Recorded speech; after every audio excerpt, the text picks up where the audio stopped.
શિલ્પાબેન બોલો. અરે કઈ નહીં, આજ મારે રાંધવાનું મોડું થાય છે ને તો હું ત્યાં નહીં આવી શકું. મારે અત્યારે મોડું થાય. કામ છે તમારે? એવું કરો ને, તમે આવો ને, મારે કામ હોય તો હું અંદર જ છું રસોડામાં, તમે અંદર આવો. હા, મારે આજ રાંધવાનું મોડું થઈ ગયું છે એટલે. હા આવો શિલ્પાબેન, બોલો શું કામ હતું? કઈ નહીં, જો આ સેટ લાયા તમને બતાવવા આવતું. મારે રેવાયું લેવી. એવું શેનો સેટ? સોનાન સેટ લાયા. મેં પપ્પાને કીધું ને કે પેલા બાજુવાળા કૃષ્ણબેન સોનાન સેટ લાયા. મને કે હાલ તને લઈ દઉં. જો મને લઈ દીધો સેટ લીધો સોનાનું, ને મંગળસૂત્ર ને બુટ્ટી ને બધું લીધું. જો આ મંગળસૂત્ર લીધું? હા, આ સેટ લીધો. આ સેટ ની બુટ્ટી જો ડુલ્સ વાળો, સારું કેવાય. એના જો મંગળસૂત્ર ની કેટલા તોલાનો થયો? 4 તોલાનો સેટ થયો ને 3 તોલાનું મંગળસૂત્ર થયું. એવું? 7 તોલા લીધું. સારું લઈ આવ્યા હો શિલ્પાબેન તમે તો. જુડો લીધો લાંબો. મેં લીધું એટલે તરત લઈ આવ્યા તમે? પણ એના પપ્પાને મેં કીધું ને કે ગાંડા જેવી તારે જવાય નહીં, જોડે લઈ આવે. હાલ લઈ આવી તો લઈ આવ્યા. એવું? હા સારું કેવાય. સારું છે લ્યો. હા, તે મારા લોકર માં કાલ મૂકવા જવાનું હોય ને તો મેં લાઈ બતાવી દઉં. કાલ મારથી રહેવાતું નતું એટલે બતાવ. સારું કર્યું. હા હાલો તને આવજો, મારે રાંધવાનું મોડું થાય. હા હા એ હા. મને તો એવું હતું કાન ઘરવાળો નહીં લઈ દે, કોઈ દી કઈ લઈ તો નથી દેતો. અને મેં તો ગ્રામ નો બતાવ્યો તો, ના તો હાથ કેટલું કોનું લઈ આવ્યા. મારે મિત ને કેવું છે, મને કોનું લઈ દો. આમ તો જો હું તો એને કહેતી હતી કે ભાઈ આ તો હોનાનો છે, હોનાનો છે, પણ મારે તો કાંઈ ન થયું ને એને સામે હાથ તો લખવાનું થઈ ગયું.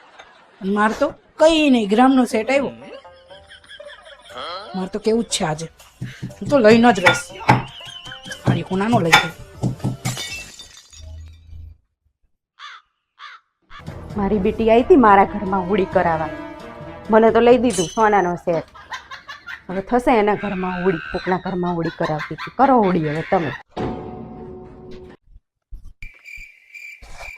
મમ્મી હવે તમે જરાય ચિંતા ન કરતા. કેમ? અમે બંને નક્કી કર્યું છે, અમે બંને મળીને તમારી જિંદગી ખુશીઓથી ભરી દઈશું. બોલો. જિંદગી ખુશીઓથી ભરી દઈશું. આ હવાના પાણી બાટલા એમનામ પડ્યા એ ભરીને ફ્રીજમાં મૂક ને તો હું તો ખુશ જ છું. એ જિંદગીની વાત થાય છે તો એમને પાણી બાટલાની પડી છે. હા તે સાચી જ વાત છે ને. કોઈ દી પાણી બાટલા ભરીને મૂકો, પીની અને મૂકી રાખો.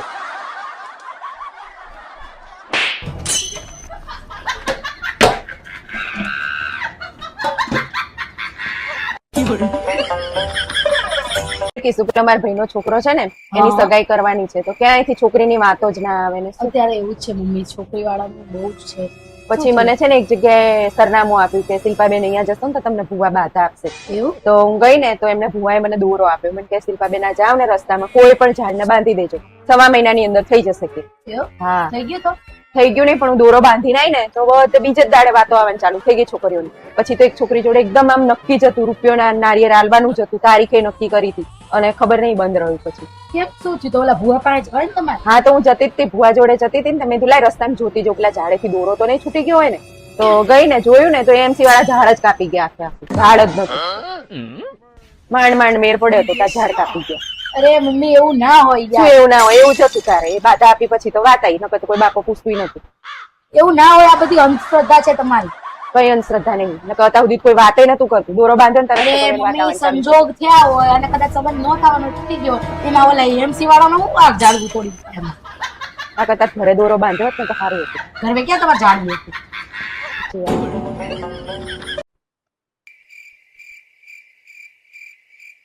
મમ્મી હું તમારા ઘરે લગ્ન કરીને આવી, કેટલો ફરક પડી ગયો નહીં? ઘણોય ફેર પડી ગયો ને તું લગ્ન કરીને આવી પછી તો. પહેલા તો છે ને અમે બાસમતી ચોખા ભરતા હતા, હવે તો રેશન કાર્ડ ના લઈએ છીએ. ખર્ચા કેટલા કરો છો? વાંહે કશું વધવા તો દેતા નહીં. ચોખા ભરવા હોય તો નહીં ભરાતા. અમને પાકું છે નહીં. મમ્મી હા બોલો ને. એક સવાલ પૂછો. પૂછો. સાસુમાં અને વહુમાં શું ફરક હોય? સાસુમાં અને વહુમાં આ એસી ને કુલર જેવો. વહુ છે ને કુલર જેવી હોય. કોણ? વહુ રહી ને એ કુલર જેવી હોય. હા, ઘરમાં છે ને ઠંડક આપે ને એના કરતા અવાજ જાજો કરે. અને સાસુ છે ને એસી જેવા હોય. બહાર ગમે એટલો અવાજ કરે, ઘરમાં આવે એટલે ઠંડા. આવું જોઈએ. વહુ સામે કશું હાલે નહીં સાસુ.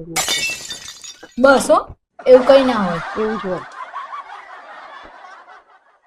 આમને તો આવું ના આવું જોઈએ, સરખો જવાબ ના આપે. એ મમ્મી એક સવાલ પૂછું તમને? હા પૂછ ને. ભગવાન અક્કલ ને પૈસા વેચતા હોય તો તમે શું માંગો? પૈસા જ માંગુ ને.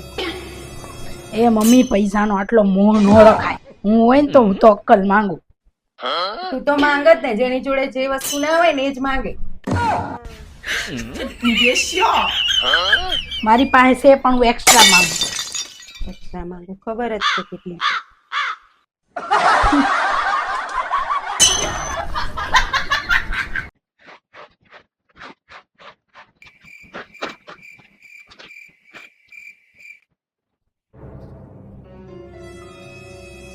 એ કીસુ આમ કપડા હરખા ધોને કેવા તું ઘસમ નકરા વરિયા રહી જાય.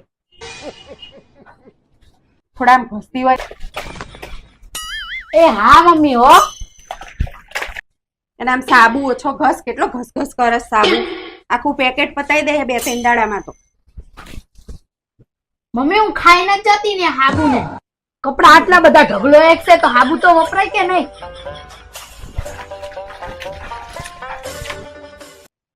હું કપડા ધોવા બેહું ને તો આમ બગલા જેવા કપડા કરી નાખું ને, એક હાબુ તો અઠવાડિયું હલું. તમારે તો ઘડીકમાં તો હાબુ પતાઈએ દે છે. હા તો મમ્મી તમે ધોઈ નાખો ને કપડા. આ મને તો પગ દુખે ને હાથ દુખે એટલે તમારે જો લમડા લેવા પડે ને કહું તો ધોઈ જ નાખું. તમને કેવી એ નહીં કઈ. આ તો કાલ સવારે અમે હોઈએ નહીં ને તો તમને કોણ શીખવાડે એટલે શીખવાડવી, નકર કઈ એમ નવરા નહીં અહીંયા.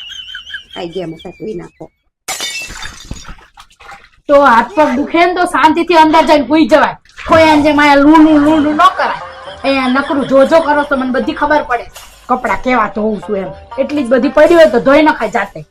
ધોવાનું હોય ના ઉપર બોલ કરવું હોય નકરું બોલ બોલ બોલ બોલ બોલ બોલ.